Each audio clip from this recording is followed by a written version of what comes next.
저희 집사람 폰으로 이상한 문자가 하나 왔습니다. 모르는 전화번호인데 제 딸이라고 하면서 이런 문자를 보냈습니다. 엄마, 지금 뭐해? 나 오늘 통화하다가 폰 떨어뜨려서 고장났어. 지금 웹 번호로 문자하고 있어. 문자 보면 답장해줘. 부탁할 거 있어서 그래. 이렇게 문자가 왔습니다. 저희 집 사람이 그때 수업 중이어서 수업 중이야 이렇게 보냈더니 수업 끝나면 문자를 달랍니다. 수업 끝나고 문자를 보내서 전화할까 이렇게 얘기하니까 이게 인터넷 전화라서 전화를 못 받으니까 부탁 한 가지를 들어달랍니다. 편의점에 가서 구글 기프트라는 걸 사달라는 겁니다. 폰으로 사야 되는데 폰이 고장나서 못 사니까 엄마가 대신 사줘 이렇게 문자가 온 겁니다. 저희 사람이 보니까 약간 이상한 거예요. 그래서 저한테 연락을 했습니다. 이런 문자가 왔다. 제가 보니까 약간 이상해서 딸에게 전화했는데 마침 그때 딸이 전화를 안 받더라고요. 그래서 통화가 안 되니까 이게 진짜인지 가짜인지 모르겠지만 평소에 저희 딸이 하는 문자가 아니거든요. 그래서 이거 이상하다 싶어서 중지시키고 기다려봐라. 그리고 한참 후에 저희 딸에게 통화가 돼서 물어보니까 그런 문자를 보낸 적이 없다는 겁니다. 이게 보이스 피싱이었던 겁니다. 보이스 피싱이 정말 여러 가지 방법으로 진화를 해가지고 이게 헷갈리는 경우들이 있고 속기 쉬운 많은 방법들이 있습니다. 사람들이 얼마나 교묘하게 우리를 속여 먹으려고 하는지 모르죠. 세상에 이런 악한 자들이 많습니다. 이런 악한 자들에게 사기를 당하든지 아니면 속아서 우리가 재산을 잃어버리거나 그런 일을 겪으면 굉장히 괴롭지 않겠습니까? 우리가 그런 피해를 당하고 나면 그 마음의 고통들이 오래 가게 될 겁니다. 또 우리를 가까이에서 말로 괴롭히는 사람들이 있죠. 우리의 인격을 무시하고 우리의 모욕을 줘가지고 말로 우리를 마음 상하게 하는 사람들이 있습니다. 그런 사람들에게 고통을 당하여도 우리가 많이 힘들고 어려울 겁니다. 혹시 특히 우리의 주위에 우리를 괴롭힌 악인이 있어 보십시오. 자주 안 보는 사람이면 모르겠는데 매일 부딪히는 악인이 있어 보십시오. 그러면 그 악인으로 말미암은 괴로움이 이루 말할 수 없이 클 겁니다. 그럴 때는 누구에게 하소연하기도 어렵습니다. 경찰에 얘기하겠습니까? 사람들을 붙들고 얘기하겠습니까? 그 마음의 고통들을 어찌할 수 없어서 신음하고 고통스러워할 수밖에 없지요. 이럴 때 신자의 특권은 뭐냐면 하나님께 마음을 토해낼 수 있다는 거예요. 사람들에게 얘기할 수 없고 그 누구의 도움을 받을 수 없을 때라도 하나님 앞에 우리의 마음을 토해낼 수 있다는 게 신자의 특권입니다. 그런데 여러분, 악인들에게 괴롭힘을 당할 때 그때 여러분이 기도를 하면 어떤 기도를 가장 먼저 하시겠습니까? 악인이 나를 괴롭힙니다. 이유 없이 나에게 고통을 주고 있습니다. 그때 하나님 앞에 기도하기 시작한다 그러면 무슨 기도를 하시겠습니까? 보통 우리의 기도는 악인들을 심판하여 주시기를, 우리를 이 고통에서 건져 주시기를 먼저 구하지 않겠습니까? 그 악인의 괴로움과 악인들의 그 행포를 주님께서 막아주시기를, 이걸 먼저 구하겠지요. 그런데 다윗이 악인들에게 괴롭힘을 당하는 상황 속에서 먼저 구하는 기도는 자신을 의롭게 해달라는 겁니다. 8절을 한번 보시겠습니까? 여호와여, 나의 원수들로 말미암아 주의 의로 나를 인도하시고 주의 길을 내 목전에 곧게 하소서. 지금 다윗이 악인에게 고통을 받고 있습니다. 악인에게 고통받는 다윗이 하나님 앞에 나와서 간구하는데 악인을 심판해 주십시오 이 기도를 하기 전에 먼저 하나님, 제가 의의 길을 걷게 해 주십시오, 제가 주의 길을 걷게 해 주십시오, 그 기도를 먼저 하고 있습니다. 왜 악인에게 괴롭힘을 당하면서 자신의 의로움을 하나님 앞에 먼저 간구하고 있겠습니까? 시편 전체를 한번 살펴보면 우리가 그 이유를 알 수가 있습니다. 악인에게 괴롭힘을 당하고 있는 다윗이 굉장히 고통스러운 상황입니다. 그래서 하나님 앞에 애통하며 부르짖죠. 1절을 한번 보십시오. 여호와여, 나의 말에 귀를 기울이사 나의 심정을 헤아려 주소서. 하나님께 나의 말에 귀를 기울여 주십시오 이렇게 얘기합니다. 하나님 앞에서 자신의 마음을 토로하고 있지요. 우리가 마음이 괴로울 때 하나님 앞에 우리의 마음을 토하기만 해도 위로가 될 때가 있지 않습니까? 우리가 뭘 달라고 기도하지 않더라도 하나님 앞에 제가 이런 마음입니다, 제가 이렇게 괴롭습니다, 그것만 이야기해도 마음에 많은 위로가 될 때가 있습니다. 그런데 너무 극심한 고통을 겪든지 큰 슬픔을 만나게 되면요, 자기의 심정을 토할 수가 없어요. 그러니까 말로 이게 표현이 안 됩니다. 과부가 하나밖에 없는 자식을 사고로 잃었습니다. 그 애통하는 마음을 어떻게 말로 표현하겠습니까? 말이 안 나옵니다. 그때는 하나님 앞에 그냥 울지요. 하나님 앞에 그냥 부르짖지요. 그때 하는 기도가 이겁니다. 나의 심정을 헤아려 주소서. 하나님, 제가 제 말을 다 얘기할 수 없는데 하나님 그냥 제 마음 헤아려 주십시오. 사람은요, 내가 이렇다고 얘기해야지 내 마음을 알아요. 근데 하나님은 그렇지 않지 않습니까? 하나님은 우리 마음 다 아시잖아요. 그러니까 내가 내 마음을 다 표현할 수 없을 때라도 하나님 앞에 그냥 심정을 통해 헤아려 주십시오. 하나님, 저의 마음을 헤아려 주십시오. 그렇게만 이야기해도 하나님께서 우리의 마음을 아시지요. 그리고 위로해 주시고 우리에게 용기를 주시지요.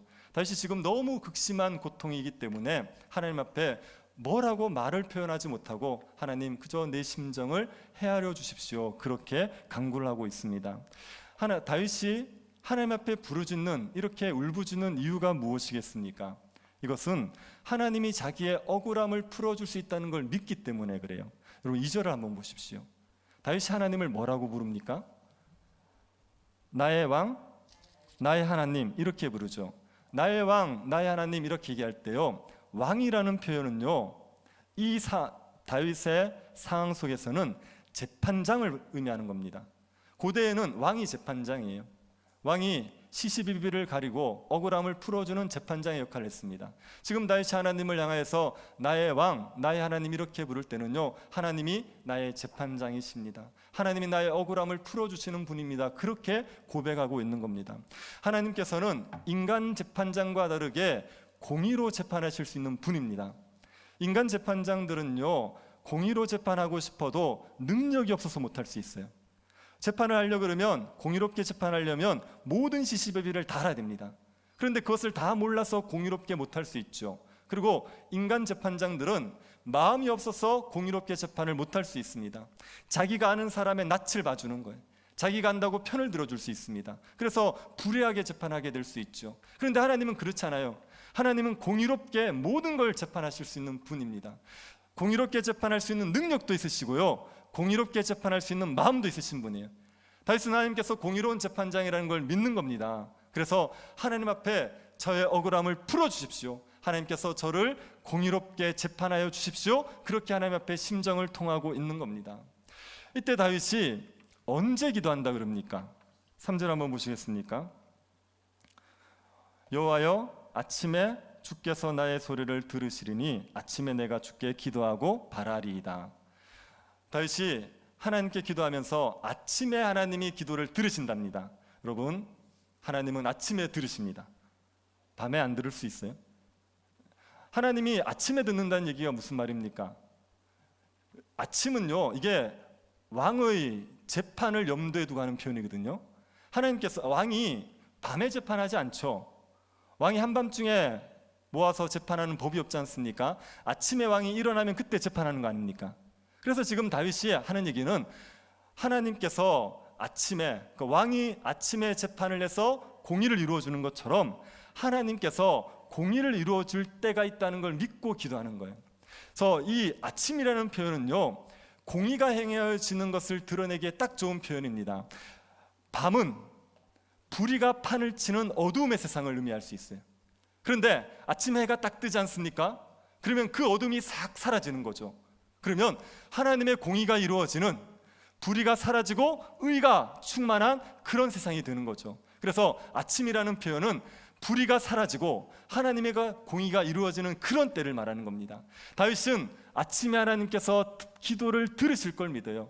하나님이 공의를 이루실 때가 있다는 걸 믿습니다. 그래서 다윗이 아침에 하나님을 바라고 기도하겠다, 그렇게 얘기합니다. 이 얘기는 하나님께 공의가 이루어질 때까지 쉬지 않고 기도하겠다, 하나님께서 나의 억울함을 풀어주실 때까지 하나님 앞에 간구하겠다, 그런 의미로 아침에 주를 바라고 기도하겠습니다, 이렇게 이야기하는 겁니다. 여러분, 하나님이 우리의 왕이십니다. 하나님께서 우리의 재판장이 되십니다. 그래서 억울한 일이 있고 불의를 당하고 있을 때 그때 하나님 앞에 간구하십시오. 아침에 하나님이 들으시는 때가 있다고요. 하나님께서 모든 공의를 이루실 때가 반드시 있게 됩니다. 아침이 올 때가 있습니다. 그러니 그때까지 낙심하지 말고 간구하시기를 바랍니다. 기도하면서 우리가 반드시 들어 응답해 주실 거라는 확신이 있으셔야 돼요. 이게 없으면 기도하다가 포기하게 되는 겁니다. 불의한 재판장의 비유를 아시지요? 불의한 재판장을 과부가 찾아가서 간구하지 않습니까? 나의 원한을 풀어달라고. 재판장은 불의하기 때문에 이걸 안 들어주는 거예요. 그런데 과부가 밤낮 찾아가서 부르짖습니다. 그랬더니 재판장이 그 기도가 옳고 그름을 떠나서 하도 귀찮아서 들어준다 그랬다고요. 불의한 재판장도 밤낮 간구하는 자의 기도를 들으시는데 의로우신 하나님께서 우리의 부르짖음을 외면하시겠습니까? 그러니 하나님께서 공의를 이루어 주실 때까지 쉬지 않고 간구하고 기도하시기를 바랍니다. 아침이 있습니다. 하나님이 모든 공의를 이루실 때가 오게 되어 있습니다. 그때를 바라보면서 그때까지 쉼없이 간구하시기를 바랍니다. 그런데 공의를 이루어 달라는 기도는요, 간절하게 간구하기 위해서 이 동력이 어디서 나오는지 아십니까? 하나님, 저의 이 억울함을 풀어주시고 공의를 이루어 주십시오 간구할 때 이 기도를 할 수 있는 동력이 어디서 나오는지 아십니까? 그것은 하나님이 어떤 분인지를 이해할 때 나옵니다. 다윗이 밤낮 하나님 앞에 의를 행해달라고 기도할 수 있었던 이유는요, 하나님이 어떤 분인지를 이해하고 있었어요. 다윗이 아는 하나님은 어떤 분입니까? 4절 한번 보시겠습니까? 주는 죄악을 기뻐하는 신이 아니시니. 하나님은요, 죄악을 기뻐하는 신이 아닙니다. 죄를 짓는 자들을 하나님은 기뻐하지 않아요. 그래서 죄인들은 주의 장막에 들어오지를 못합니다. 죄인들은 하나님 나라에 못 들어와요. 하나님 나라에는 조금만 죄가 있어도 들어올 수 없습니다. 하나님이 죄인들을 용납하지를 않습니다. 그리고 하나님은요, 오만한 자를 용납하지 않으세요. 오만한 자라고 얘기할 때 오만한 자는 교만한 자입니다. 교만한 자라는 것은 사람을 대하는 태도가 교만하다는 얘기입니다. 교만한 사람들이 잘하는 게 사람 앞에서 자기를 자랑하는 거예요. 내가 이랬다, 내가 저랬다, 이걸 잘 자랑하는 게 교만한 사람들의 특징입니다. 그리고 교만한 사람들은 무시를 잘해요. 자기보다 못났으면, 자기보다 약하면, 자기보다 힘이 없으면 무시를 잘합니다.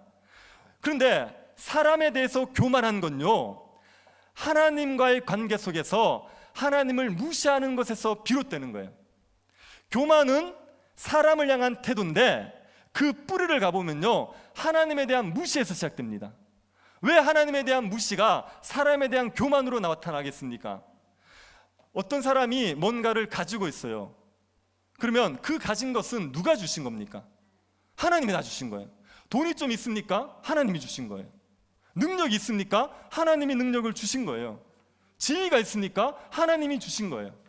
하나님께서 자기에게 그걸 다 주셨어요. 그런데 하나님이 주셨다는 걸 인정하지 않는 겁니다. 내 힘으로 벌었대요. 내 힘으로 올랐대요. 내 힘으로 가졌대요. 그러니까 자랑을 하는 거예요. 내가 얼마나 노력을 많이 했는데, 그러고 자랑하는 거예요. 하나님께서 나에게 주셨다는 걸 인정하지 않으니까 내가 가지고 있는 것을 마치 내 능력으로 얻은 것처럼 자랑해버리는 겁니다. 그러니까 교만해지는 거예요. 그리고 사람들을 무시하지 않습니까? 아니, 사람들이 나보다 못하다고 무시하는 건요, 이거는요, 하나님이 내가 가진 것을 순식간에 불어버릴 수 있다는 걸 모르는 겁니다. 돈이 좀 있다고 사람들을 무시한다고요? 우리의 가지고 있는 그 몇 푼 안 되는 재산요, 하나님이 불어버릴 수는 순식간에 사라집니다. 아니 몇 조를 쌓아놓던 사람들도 하나님이 불어버리면 순식간에 거름더미 앉는데요. 아무리 높은 지혜 있어도요, 하나님이 낮추자고 하면 얼마든지 순식간에 낮출 수 있어요. 아니 그 하나님을 무시하는 거예요. 그 하나님을 인정하지 않는 거예요. 그러니까 사람을 무시하는 겁니다. 하나님이 나를 치시면 내가 무시하는 그 사람보다 하루아침에 더 낮아질 수 있어요. 그걸 인정해야 되는데 그걸 인정하지 않으니까 사람들 앞에서 교만하게 사람들을 무시할 수 있는 거예요. 하나님께서 이런 오만한 자를요, 싫어하세요. 하나님은 교만하게 행하는 자들을 싫어하신단 말이에요. 이런 자를 용납하지 않으십니다. 이런 자는 하나님 앞에 서지를 못합니다. 불 앞에 지푸라기가 서면 타는 것처럼 오만한 자가 하나님 앞에 서면요, 불태워져 버려요. 하나님은 오만한 자를 용납하지 않으세요. 그리고 하나님께서 또 누구를 미워하신다고 말합니까? 5절 끝에 한번 보십시오. 모든 행악자를 미워하시죠. 행악자라는 것은 악을 행하는 사람을 얘기하지 않아요. 행악자라는 것은요, 악이 체질화되어 있는 사람입니다. 악을 행하면서 자기가 죄를 짓고 나서 양심의 가책을 받고 하나님 앞에서 돌이키려고 애쓰는 사람들이 있어요. 그런 사람들을 행악자라고 말하지 않습니다. 악을 행하고 나면 그 악을 즐거워하는 사람들이 있어요. 악을 행하기 때문에 괴로워하는 게 아니라 악을 행한 것을 기뻐하고 다른 사람을 괴롭히는 걸 즐거워하는 사람이 있어요. 악이 체질화되어 있는 사람들, 그런 사람을 가리켜서 행악자 이렇게 얘기합니다. 여러분, 사기꾼들을 보면 사기를 치려고 밤낮 궁리하지 않습니까? 그리고 사기에 성공하면 그때 즐거워하죠. 사기에 실패하면 괴로워하죠. 그렇게 악이 체질화되어 있는 사람을 가리켜서 행악자 이렇게 얘기하는 겁니다. 그 행악자가 어떤 자들인지 구체적으로 6절에서 설명하고 있습니다. 6절 한번 보십시오. 거짓말하는 자들을 멸망시키리이다. 여호와께서는 피 흘리기를 즐기는 자와 속이는 자를 싫어하십니다. 행악자를 세 부류로 설명하고 있어요. 첫 번째, 거짓말하는 자들. 거짓말하는 자들은요, 진리에 대한 관심이 없습니다. 옳고 옳은 것, 의로운 것에 관심이 없어요. 그래서 자기의 이익을 위해서는 얼마든지 거짓을 행할 수 있는 겁니다. 그를 향해서 거짓말하는 자, 이런 자들이 행악자들이죠. 그리고 피 흘리기를 즐기는 자들이 행악자입니다. 다른 사람이 피를 흘리는 것을 보고 즐거워한다는 것은요, 상식적으로 말이 안 됩니다. 사람이 그럴 수 없습니다. 사람은 기본적으로 누군가가 고통스러워하면 그것 때문에 마음 아파하는 게 정상이죠. 그런데 누군가가 나 때문에 피를 흘리고 있는데 그걸 보고 즐거워해요? 이건요, 악이 완전히 물들어 버린 사람이, 그런 사람들이 행악자란 말입니다. 그럼 얼마 전에 전 국민을 분노하게 만들었던 사건 하나 있었죠. 1년 6개월 된 아이를 그 입양한 부모들이 때려서 죽인 사건이 있었습니다. 이 아이가 병원 갔을 때 뼈가 여러 번 부러진 흔적들이 있었다 그러지 않습니까? 그리고 뭐 갈비뼈 골절도 몇 군데가 있고 내장 안에 피가 가득 차고 췌장이 끊어졌대요. 근데 췌장이 끊어지려 그러면 어린아이의 췌장이라도 끊어지려 그러면 아이를 소파 밑에 두고 그 위에서 어른이 뛰어내려서 배를 밟아야지, 그래야 끊어진답니다. 그러니까 그 정도의 압력이 아니면 이게 끊어지지 않는데요. 근데 1년 6개월 된 아이를 그렇게 폭력으로 때린다는 게 이게 상식적으로 되는 겁니까? 자기 자식 아니라 남의 아이라도요, 갓난아이를 때린다는 건요, 정상적인 사람이 못합니다. 어떻게 그 갓난아이들을 그렇게 무자비하게 때릴 수 있습니까? 그런데 거기에 완전히 물들어 버리니까 피 흘리기를 즐겨버리는 거예요. 그 아이가 고통을 받고 있는 거를 거기서 쾌감을 누리는 겁니다. 그렇게 악에 물들어 버린 사람들이 행악자예요. 그리고 그들은 속이는 자. 다른 사람들을 자기 이익을 위해서 속여먹는 사람들, 이런 사람들이 행악자입니다. 하나님께서 이런 자를 싫어하세요. 이런 자를 멸하세요. 하나님께서 죄인들도 구원받기를 바란다는 측면에서 죄인들을 사랑하십니다. 그러나 이렇게 행악을 하는 사람들을 하나님께서 미워하시고 이들을 심판하시게 되어 있습니다. 이 다윗이 하나님이 이 성품을 아는 거예요. 하나님은 죄악을 기뻐하지 않으시고 하나님은 오만한 자를 용납하지 않으시고 하나님께서는 행악자를 미워하신다는 걸 아는 겁니다. 그 하나님께서 죄인이 자기를 괴롭히는 상황을 방치하겠습니까? 아니죠. 그 하나님께서 자기가 곧 악인들이 의인을 핍박하는 그 상황을 그냥 내버려 둘 리가 없습니다. 하나님께서 공의를 이루실 거거든요. 이걸 믿으니까, 그러니까 하나님 앞에 간구하는 거예요. 하나님, 나에게 공의를 이루어 주십시오. 행악자의 손에서 나를 건져 주십시오. 밤낮 부르짖어 기도할 수가 있습니다. 여러분, 우리가 하나님 앞에 기도할 때 언제 열정적으로 기도하게 되는지를 한번 생각해 보십시오. 내가 구하는 게 하나님의 뜻에 합당하다는 게 확신이 되지 않습니다. 그러면 열렬히 기도하게 됩니까? 여러분은 부자 되게 해달라는 기도가 간절하게 나옵니까? 밤낮 부자 되게 해주십시오 부르짖어 기도할 수 있습니까? 안 됩니다. 내가 부자 되는 건 하나님의 뜻인지 아닌지를 모르잖아요. 하나님이 그걸 원하시는지 아닌지 어떻게 합니까? 이건 하나님의 뜻이 확실하지 않지 않습니까? 하나님의 뜻이 확실하지 않은 건요, 우리가 정말 간절하게 기도할 수가 없어요. 일용할 양식을 달라, 이건 얼마든지 기도할 수 있죠. 왜요? 하나님이 약속하신 거니까. 하나님의 약속이 분명해야지, 하나님의 뜻이 분명해야지 우리는 밤낮 부르짖어 기도할 수가 있습니다. 공의를 이루어 달라는 기도는 하나님의 뜻에 합당합니까? 안 합니까? 이건 합당하잖아요. 공의를 이루어 달라는 건 하나님의 뜻에 부합되는 기도이기 때문에요, 죄악을 싫어하시는 그 하나님, 그러니 저희 삶에 공의를 이루어 주십시오, 이 기도는요 밤낮 부르짖어 기도할 수가 있는 거예요. 다윗은 하나님께서 이 기도는 반드시 들어주실 거라는 걸 믿으니까 하나님 앞에 밤낮 부르짖으며 기도할 수 있는 겁니다. 하나님께서 이루어 주실 때까지 그렇게 간구할 수 있게 되는 겁니다. 여러분, 하나님은 죄악을 기뻐하는 신이 아닙니다. 하나님은 행악자를 미워하십니다. 그래서 악인이 우리를 괴롭힐 때 그때 하나님 앞에 밤낮 부르짖어 기도하십시오. 공의를 이루어 주시기를 그렇게 간구하시면 하나님께서 아침에 반드시 들어 응답해 주시게 되어 있습니다. 그런데 하나님이 죄악을 기뻐하지 않는 신이라고 얘기해 봅시다. 그럴 경우에 우리가 하나님 앞에 나아갈 수 있습니까? 하나님께서 행악자를 기뻐하지 않으면 우리는 하나님 앞에 부르짖을 수 있습니까? 이게 안 되죠. 왜요? 우리도 죄가 있으니까. 그래서 다윗이 하나님의 그 죄악을 기뻐하지 않는 성품을 알기 때문에 하나님 앞에 나아갈 수 없는 자신의 그 악함을 알고 하나님의 은혜를 의지해서 하나님 앞에 나아간다, 그렇게 얘기해요. 7절 한번 보십시오. 오직 나는 주의 풍성한 사랑을 힘입어 주의 집에 들어가 주를 경외함으로 성전을 향하여 예배하리이다. 다윗이 하나님의 성전에 나아갑니다. 하나님을 예배하러 나아갑니다. 무엇을 의지했어요? 주의 풍성한 사랑을 의지해서. 하나님이 풍성한 사랑이 아니면 누가 하나님을 예배할 수 있습니까? 하나님은 행악자를 용납하지 않으시는데요, 행악자가 하나님 앞에 서면 불태워져서 죽는데요, 우리가 하나님 앞에 지은 죄를 생각하면 우리 하나님 앞에 설 수 없는 죄인이거든요. 그러니 우리의 행위로는 하나님 앞에 나아갈 수가 없는 거예요. 하나님의 풍성한 사랑으로만 하나님을 예배할 수가 있습니다. 하나님의 풍성한 사랑으로만 하나님 앞에 간구할 수가 있는 거예요. 다윗은 하나님의 그 풍성한 사랑을 힘입어서 하나님 앞에 예배하고 기도하고 있는 겁니다. 그 다윗이 가장 먼저 구하는 기도가 뭐라고요? 8절 보십시오. 같이 한번 읽어볼까요? 8절. 여호와여, 나의 원수들로 말미암아 주의 의로 나를 인도하시고 주의 길을 내 목전에 곧게 하소서. 지금 다윗이 하나님 앞에 주의 풍성한 사랑을 의지해서 나아가서 간구하는데 악인들이 심판받게 해주십시오, 이 기도를 먼저 하잖아요. 무엇을 먼저 간구하냐면 주의 의로 나를 인도해 주십시오, 제가 의롭게 살게 해주십시오, 그 기도를 먼저 하고 있어요. 주의 길을 내 목전에 곧게 하옵소서, 제가 주의 길을 걸어갈 수 있게 해주십시오, 그 기도를 먼저 하고 있다고요. 왜 이걸 먼저 구합니까? 악인들을 심판해달라는 기도 전에 먼저 자기를 의롭게 해달라는 기도를 왜 먼저 하죠? 하나님이 죄악을 기뻐하지 않습니다. 죄악을 싫어하십니다. 그러면 다윗이 죄악을 행하면 하나님이 기뻐하시겠습니까?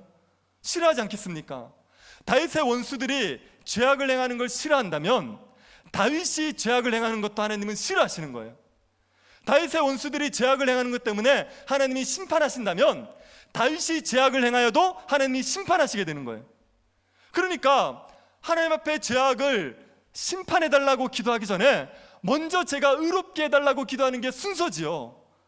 자기가 죄를 지으면서 하나님께 죄악을 심판해달라고 말하면 자기도 같이 심판을 받는 것 아닙니까? 그러니까 악인을 심판해달라고 말하기 전에 먼저 뭐를 구하는 겁니까? 자기의 제가 자신이 하나님 앞에 의롭게 행할 수 있도록 그렇게 간구하고 있는 겁니다. 여러분, 우리가 악인들에게 고통을 당할 때가 있어요. 그때 악인들로 인한 고통 또 분노 때문에요, 우리가 뭘 간구할 수 있냐면 내 안에 있는 죄를 간구할 수 있습니다. 내 안에 있는 죄는 그대로 두고 저 사람만 나쁘대요, 저 사람이 문제래요, 저 사람만 벌해달라 그래요. 자기도 똑같이 그 죄를 짓고 있으면서, 자기도 똑같이 악을 행하고 있으면서, 그러면서 저 사람의 악만 벌해달라고 얘기하면 하나님의 공의로운 심판을 요구하는 게 아니죠.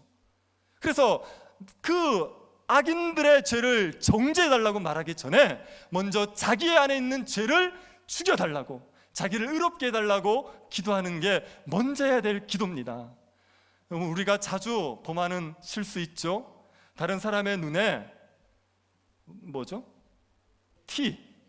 티는 보면서 내 눈에 들보는 못 보는 거예요. 다른 사람이 가지고 있는 죄는 너무 크게 보이면서 자기 안에 있는 죄는 너무 작게 생각하는 겁니다. 그리고 맨날 자기는 의로우니까 하나님 저 사람만 혼내주세요, 저 사람만 벌해주세요, 그렇게 얘기하는 겁니다. 그렇게 얘기하면 하나님 앞에 공의로운 간구를 하는 게 아닙니다. 먼저 우리 안에 있는 들보를 제거해야 돼요. 우리가 먼저 의로워야 됩니다. 우리가 먼저 주의 길을 걸어가야 됩니다. 그래야지 하나님의 공의로운 심판을 요구할 수가 있습니다. 그래서 다윗이 하나님 앞에 먼저 제가 의롭게 해주십시오, 제가 주의 길을 걷게 해주십시오, 그렇게 간구하고 있는 겁니다. 그러고 나서 다윗이 악인의 심판을 구하는 겁니다. 9절 10절 한번 보시겠습니까? 그들의 입에 신실함이 없고 그들의 심중이 심히 약하며 그들의 목구멍은 열린 무덤 같고 그들의 혀로는 아첨하나이다. 하나님이여 그들을 정죄하사 자기 꾀에 빠지게 하시고 그 많은 허물로 말미암아 그들을 쫓아내소서. 그들이 주를 배역함이니이다. 지금 다윗이 악인들이 어떤지를 다시 한번 설명하는데, 악인들에게는 뭐가 없다고 말합니까? 그들의 입에 신실함이 없어요. 그들은요, 말을요 얼마나 잘 바꾸는지 몰라요. 그리고 그들의 심중이 심히 약합니다. 마음이요 썩을 대로 썩어 있어요. 그래서 이들이 입을 열지 않습니까? 그러면 그게 열린 무덤 같아요. 입만 열면 악취가 나오는 거예요. 그런데 속에는 온갖 더러운 걸 다 가지고 있으면서 말로는요 아첨하는 말을 합니다. 말은요 얼마나 듣기 좋게 하는지요, 막 간드러지게 얘기하는 거예요. 그런데 속에는 온갖 더러운 것들을 다 가지고 있는 거예요. 이게 악인들이에요, 악인들. 그런 악인들을 다윗이 정죄해달라 그래요. 하나님 그들을 정죄해 주십시오, 그들을 심판해 주십시오, 그렇게 얘기하죠. 그런데 다윗이 하나님에게 요구하는 악인들의 심판 방법이 뭡니까? 그들을 정죄하사 어떻게 해달라고? 자기 꾀에 빠지게 해달라고. 악인들이요 의인들을 함정에 빠뜨리기 위해서 꾀를 내는 거예요. 그런데 그 꾀에 스스로 빠지게 만들어 달라요. 그게 하나님께서 악인들을 심판해 달라고 말하는 겁니다. 이게 하나님께서 이걸 그대로 이루신 적이 있어요. 하만이라는 사람 아시죠? 유대인들을 죽이기 위해서, 또 모르드게를 죽이려고 50규의 장대를 세웠던 사람. 근데 하나님께서 어떻게 하십니까? 그 하만을 그 장대에 그대로 달리게 하는 거예요. 그래서 하나님의 백성을 죽이려고 했던 그 방식으로 그 사람이 죽게 만드는 겁니다. 악인들이 자기 꾀에 빠지게 하는 겁니다. 다윗이 이렇게 간구하고 있어요. 하나님이 악인들이 의인에게 행하려는 그 방식 그대로를 갚아주십시오. 그렇게 해서 그들을 정죄해 주십시오. 그렇게 간구하고 있는 겁니다. 다윗은 지금 하나님의 공의가 이루어지기를 구하는 거예요. 이게요 다윗의 개인적인 복수심이라고 생각하시면 안 됩니다. 다윗이 악인들이 미워서, 원수들이 미워서 개인적인 복수심 때문에 이런 간구를 하는 게 아닙니다. 다윗이 구하고 있는 것은요 하나님의 공의입니다.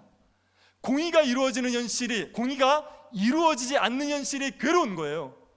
악인들이 득세를 하고 의인들이 고통을 받는 그 현실이 괴로운 겁니다. 그래서 하나님 앞에 공의를 이루어 달라고, 하나님이 공의를 이루셔서 하나님의 의로우심을 드러내달라고 간구하고 있는 겁니다. 이 간구를 드리고 나서 다윗이 기쁨을 회복한다고요. 11절 한번 보십시오. 그러나 주께 피하는 모든 사람은 다 기뻐하며 주의 보호로 말미암아 영원히 기뻐 외치고 주의 이름을 사랑하는 자들은 주를 즐거워하리이다. 주께 피하는 모든 자는 다 기뻐합니다. 주의 보호로 말미암아 모든 자들이 영원히 기뻐 외칠 수가 있습니다. 주를 사랑하는 자들은 즐거워하게 되죠. 하나님께 피하면 주께 마음을 토하고 심정을 헤아려 달라고 간구하면요 하나님께서 우리에게 기쁨을 회복시켜 줍니다. 공의는 아직 이루어지지 않았어요. 여전히 악인이 우리를 괴롭히는 상황입니다. 그런데 하나님 앞에 심정을 토하고 나면요 하나님께서 우리에게 하나님으로 말미암은 즐거움을 회복시켜 주는 겁니다. 악인들이 우리를 여전히 괴롭히는 상황들 속에서도 하나님 때문에, 하나님의 보호하심 때문에 기쁨을 회복할 수 있게 되는 거죠. 이 은혜가 하나님 앞에 간구하는 모든 백성들에게 먼저 주시는 은혜입니다. 하나님께서 의인들에게 복을 주십니다. 11절 한번 보시겠습니까? 여호와여 주는 의인에게 복을 주시고 방패로함같이 은혜로 그를 호위하시리이다. 하나님은 의인에게 복을 주시는 분입니다. 악인들은 멸하시지만 의인들은 복되게 하시는 분입니다. 그리고 하나님이 방패로함같이 은혜로 호위하시는 거예요. 여러분 이 표현 너무 근사하지 않습니까? 이렇게 반응을 안 해주실 겁니까? 작년에 만나고 올해 처음 만나는데 1년 만에 만나서 이렇게 무정하게 하실 겁니까? 이 표현이 근사하지요? 따라해 보시겠습니까? 방패로함같이 은혜로 호위하시리라. 이거 기도 제목으로 삼으십시오. 하나님 방패로함같이 은혜로 우리를 호위하여 주십시오. 하나님께서 우리를요 방패로 우리를 지키듯이 은혜로 우리를 지켜버리시는 거예요. 그래서 악인들이 막 날뛰고 악인들이 우리를 죽이려고 함정을 파는데, 그런데 하나님이 지키셔서 그 누구도 우리를 해하지 못하도록 막아버리시는 겁니다. 다윗이 시편 23편에서 이 고백을 똑같이 하죠. 내가 사망의 음침한 골짜기로 다닐지라도 해를 두려워하지 않을 것은 주께서 나와 함께 하심이라. 주의 지팡이와 막대기가 나를 안위하시나이다. 여러분, 이게 사망의 음침한 골짜기를 지난다고 말하지 않습니까? 목자가요 양을 끌고 이게 골짜기로 가요. 왜냐? 거기에는 물이 있으니까. 그런데 물이 있는 골짜기는 양들에게 사망의 음침한 골짜기입니다. 양들이 물을 먹으러 가면 어떤 짐승들도 물을 먹으러 오겠습니까? 맹수들도 오는 거예요. 그래서 골짜기에 들어가면요 양만 있는 게 아니라 거기 맹수들도 있어요. 그래서 양이 골짜기에 물을 먹으러 가면 맹수들이 와서 양을 잡아먹는 거예요. 그러니까 양들에게는 그 골짜기가 사망의 음침한 골짜기가 되는 겁니다. 그런데 해를 두려워하지 않죠. 양들이 그 사망의 음침한 골짜기 속에서도 해를 두려워하지 않을 수가 있습니다. 무엇 때문에요? 주의 지팡이와 막대기, 목자가 지팡이와 막대기로 양을 보호해내니까. 그러니 맹수들이 양들을 건드릴 수 없게 지켜주는 겁니다. 그러니 그 사망의 음침한 골짜기에서도 해를 두려워하지 아니하고 안위할 수 있는 거죠. 하나님께서 우리를 은혜로, 방패로 우리를 지킴같이 은혜로 우리를 호위하여 가십니다. 이걸 믿으시기 바랍니다. 그래서 악인들이 날뛰고 악인들이 우리를 해하려 할 상황 속에서도 하나님 때문에 기쁨을 잃어버리지 마십시오. 하나님 때문에 즐거움을 누리시게 되기를 바랍니다. 여러분, 우리가 지금 코로나 때문에 교회가 정말 욕을 많이 먹고 있죠. 교회가 필미를 제공한 부분도 있겠지만 과도하게 교회를 핍박하고 욕하는 부분들도 있습니다. 우리에게 악인들이 교회를 멸시하고 해하려는 부분들도 있어요. 이럴 때 우리가 하나님 앞에 왕이신 재판장이신 하나님께 기도하셔야 돼요. 하나님께서 공의를 이루어달라고 기도하셔야 됩니다. 그런데 그 전에 뭘 하셔야 됩니까? 우리 교회가 의로워지기를 간구하셔야 돼요. 우리가 불을 행하고 있으면서 하나님 앞에서 악인들만 심판해달라고 얘기해서는 안 됩니다. 교회가 먼저 의의 길을 걸어가야 돼요. 교회가 정직해야 됩니다. 교회가 행악을 행하면 안 됩니다. 교회가 사람들을 사랑하면서 하나님의 뜻을 이루어가려고 애를 써야 됩니다. 그 의로움이 먼저 있어야지, 그래야지 하나님 앞에 공의로운 심판을 강구할 수가 있습니다. 우리가 하나님 앞에 먼저 의의 길을 걸어갈 수 있는 주의 백성들이 될 수 있기를 바랍니다.